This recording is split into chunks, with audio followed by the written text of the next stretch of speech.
see the concrete value of adopting a single reference model for digital libraries? A single reference model for digital libraries.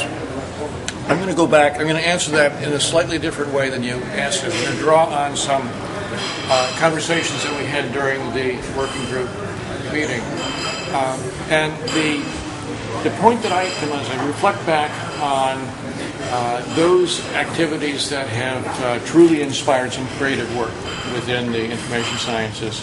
And so I look at projects like Trek and like Clay and those kinds of ones, where we've been able to conceive of a fundamental model and a fundamental approach that doesn't necessarily grab everybody's necessary intentions or best ideas, but provides a sufficiently concrete foundation and a direction that everybody who is interested in that can see that, can work on that, can come to in my case, a competition, and show what they can do in that space under those auspices. So one of the things we learned from Trek, and I think you've learned from Clay also, is that when you put that out, it's not only the people that you're funding or that are part of your community that come to the table to participate in that conversation. It's others as well that want to demonstrate their capacity. Corporations come because they want to show that they can do this as well. In fact, they can do better than perhaps some of the universities are doing. So I think it requires something like a common reference model, a common problem statement, something that can garner the interest of a large community and focus their interests towards a particular problem domain. I think that's where a reference model comes into play. Do you see any need for it? In some sense, you have already answered the question.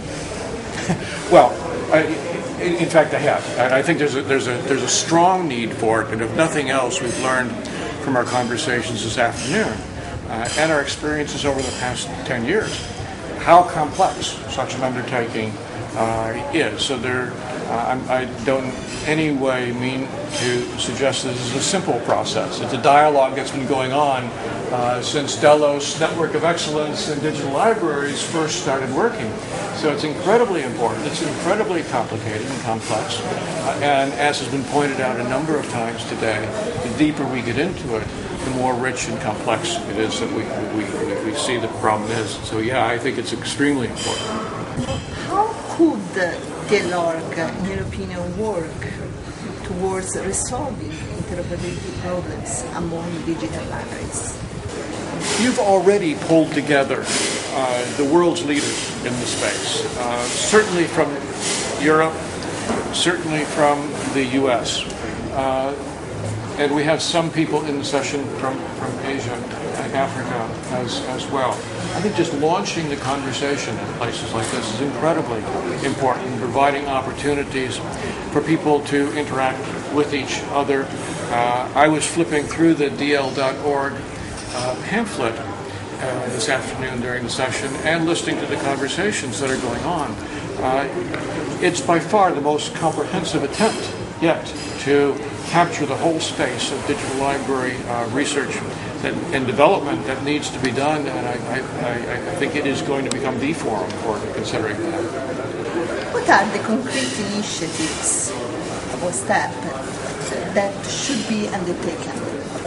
I think we learn an awful lot by doing.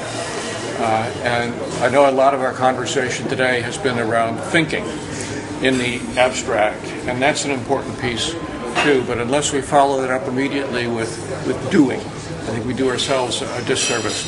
Then the question comes down to what do we do and how do we proceed to do that? And that's where I think the power of a reference model leveraged with some form of the types of grand challenge problems, very long-term, exciting opportunities, framed in a way that a large community can understand that, brings to bear the types of skills that are useful. So I think the DL.org now has a really good sense of what the abstractions are. And you've laid out a wonderful reference model, very complex, no question about that. But you've been very articulate in describing what that is.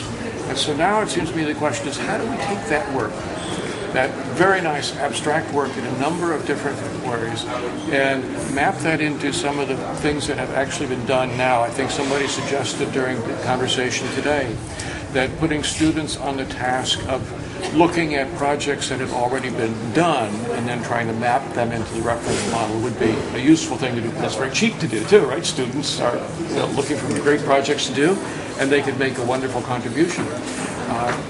But then the next challenge, it seems to me, is going to be beyond looking retrospectively, trying to take that reference model and look to the future and find ways that we can collectively engage the governments in the European Union, those in the U.S., towards larger scale projects perhaps than we've tried before.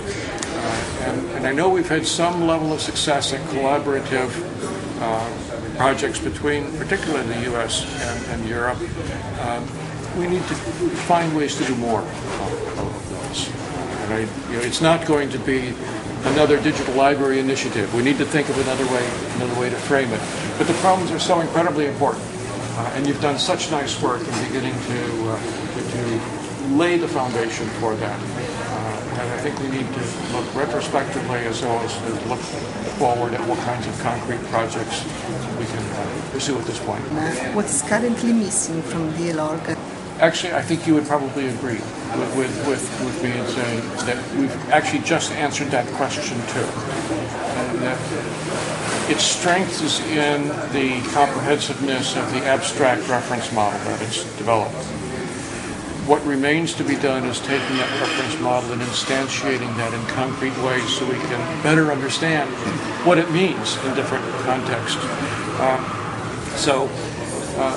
How would we take, let's say, the quality discussion that we just left before the coffee break and map it into some very concrete things that are not just checklists on somebody's list, but become enablers towards the development of new capabilities that we haven't had before. So I think it's instantiation, which is the things that we need to start thinking about now. Thank you.